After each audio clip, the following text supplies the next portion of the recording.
We are going to start with the second book, the one that you purchased that will say BLS on it. What does BLS mean? Basic life support. Both American Red Cross and American Heart, AHA, American Heart Association, and American Red Cross have a BLS course. The BLS course is for those that are in the healthcare environment, and so that they need a little bit more about the CPR. What does CPR mean? Cardiopulmonary resuscitation. Cardio, heart, pulmonary, lungs, reviving both of them. We also have, for a BLS, there is an ACLS that maybe if you get into the hospital setting, you might get into that. This is working with more medications and intubating and stuff like that. Or you might have to work with somebody that has intubated a patient, and you will only be BLS certified, but you will work with it. And you will learn more about that when you take the actual certification, but you will read about that when you go through this book. There is also the guidelines that we go through. If you turn to page, I think it's 4 or 5 in your book, let me find it, it will say what these ECC guidelines are. And ECC means Emergency Cardiovascular Care. And this is on page 4 in your BLS book. The guidelines, they keep on updating all the time. They change their different numbers and things like that, so that this is something that you will see a little bit once you get into the healthcare profession. Another thing that you're going to be always yelling for, which we've already written about, is go and get an AED. What does AED mean? Automated external defibrillator.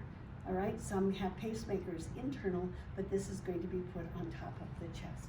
Another thing you're going to hear them or read in your book is ROSC, return of spontaneous circulation. This is the good stuff, okay? Yay, they made it. So they were out, I did CPR, and now return of spontaneous circulation. So these are just some acronyms that we want to remember, you know, of what do they really mean. With the whole thing, and you're going to be reading through it, we're going to be working with 3 different populations. 3 different groups. Now, what is the adult? Adult is anybody in puberty. A child is, or an infant is up to 1, and so the child is in between 1 and puberty when we're working with these different groupings. If I am going to be doing CPR for these groups, and I'm a single person doing it, I'm going to do 30 compressions to 2 breaths for each one of these groups.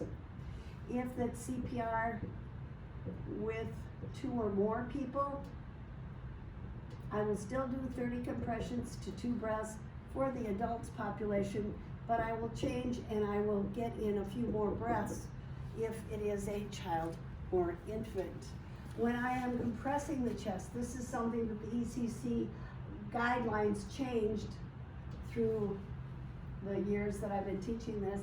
It is at least 2 inches for an adult, and on the video it is going to say to 2.4 inches, but no, we really can't tell what that is. But if you have some kind of a mechanical device doing the CPR, then you would be able to know that. For a child, it is 2 inches, and an infant, it is 1.5 inches. So that is a lot deeper than most people think. And when you start working with the mannequins that I have, they have green buttons on them, and you would be amazed at how deep you have to go with this. The rate